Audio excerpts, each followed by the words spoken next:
the Big Three, Fantasy Alarm TV. I'm your host, Ray Flowers.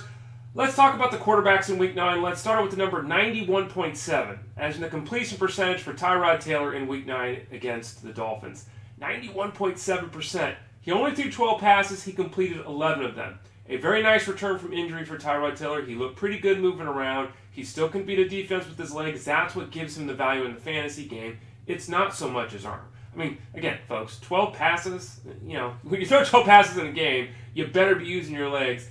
The Bills want to control the game on the clock. They want to run the football, move the chains, that kind of thing. Taylor is never going to be a big volume passer. Because of that, there's concerns moving forward. Also faces the Jets in Week 10. Not exactly an easy matchup.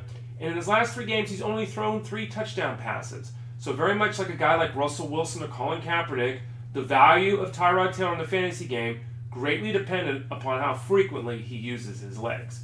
Second number is 371 as the number passing yards in Week 9 by Marcus Mariota. And Mariota had a hell of a day. 350 yards, 4 touchdowns, no interceptions. First rookie quarterback to ever reach all 3 of those numbers in one game. I mentioned he threw for 371. He joined RG3 and Fran Tarkenton as the only rookie quarterbacks ever to have 2 games of 4 touchdown passes. Now, I know that 61 yards of those were on an absolutely horrible pass to Delaney Walker. It was one of the few poor decisions he made all day. Just threw the ball up there, should have been intercepted, ended up getting tipped, turning into a 61-yard touchdown to inflate his numbers. But the fact is, Mariota looked very good. Coming back from injury, the offense looked very productive. They don't want to be throwing the ball 35, 40 times a week. They don't.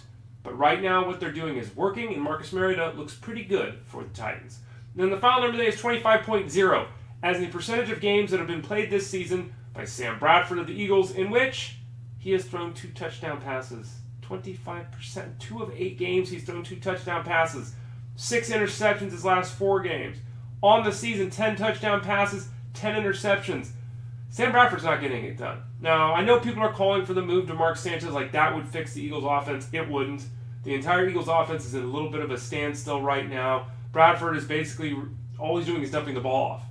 And when you got to depend upon guys like Huff and Austin, when Aguilar is in and out of the lineup, you can't be trusted when he's out there. At least Jordan Matthews had a nice game in Week 9, finally getting in the end zone, having a big day over 130 yards. But the fact is this offense is having real struggles moving the ball through the air. Part of that's the line.